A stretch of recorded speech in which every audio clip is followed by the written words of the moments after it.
ஒரே ஒரு நிமிஷம் மாண்புமிகு உறுப்பினர் லாட்டரிங்கிறாங்க. திரு உதயநிதி அவர்கள் சொல்லணும், ஏன் 900 கோடி ரூபாய் லாட்டரி நிறுவனத்துக்கு வாங்கினாங்க திமுக? பதில் சொல்லட்டும். பதில் சொல்லுங்க. தைரியம் இருந்தா லாட்டரி நிறுவனத்திலிருந்து 900 கோடி ரூபாய் திரு மு க ஸ்டாலின் அவர்கள் ஏன் வாங்கினார்கள்? தைரியம் இருந்தா சொல்லுங்க.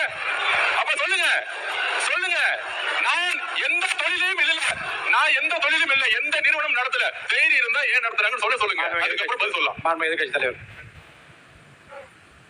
மாண்புமிகு பேரவைத் தலைவர் அவர்களே, நம்முடைய அமைச்சர் அவர்கள் திமுக ஏன் லாட்டரி நடத்துகின்ற நிறுவனத்திடம் என்று ஃபண்ட் வாங்கினாங்க அப்படின்னு கேட்கிறாரு. அது கொடுத்தது அவருடைய மாமனார் தான். அவருடைய மாமனார்கிட்ட கேட்டு அந்த விளக்கத்தை அவர் பெற்றுக்கொள்ள வேண்டும். அது அவரும் உங்க அப்பாவுக்கு மட்டும்தான் தெரியும். உங்க அப்பா கிட்ட தான் கேட்கணும். எனக்கு தெரியாது. அப்பாவை காணோம்.